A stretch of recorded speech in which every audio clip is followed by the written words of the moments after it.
তোমরা কি কেউ সূর্যের দরজা সম্পর্কে কিছু জানো? যদি না জানো তাহলে মন দিয়ে শোনো। আমি কাকলি তোমাদের কাছে নিয়ে এসেছি বলিভিয়ার সূর্যের দরজার গল্প। বলিভিয়ার আন্দিজ পর্বতমালার উঁচুতে তিওনাকনাকু নামের প্রাচীন স্থানে রয়েছে সূর্যের দরজা, যেটা গেট অব দ্য সান বলা হয়। প্রায় 10 টন ওজনের এই বিশাল পাথরের কাঠামোটি সম্ভবত 600 খ্রিস্টাব্দে তৈরি হয়েছিল।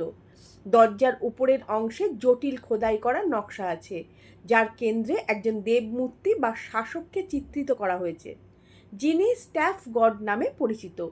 এই খোদাইগুলো সম্ভবত জ্যোতির্বিদ্যা সংক্রান্ত ক্যালেন্ডার বা তিওয়ানাকু সভ্যতার দেবদেবীদের প্রতীক।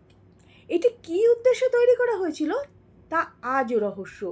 অনেকে মনে করেন এটি একটি জ্যোতির্বিজ্ঞানের ক্যালেন্ডার ছিল, আবার কেউ কেউ একে আধ্যাত্মিক প্রবেশদ্বার মনে করেন। আধুনিক প্রযুক্তি ছাড়া কিভাবে এই বিশাল পাথর স্থাপন করা হয়েছিল তাও এখন বিস্ময়।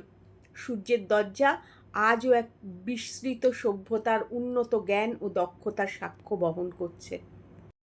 কেমন লাগলো সূর্যের দরজার গল্প?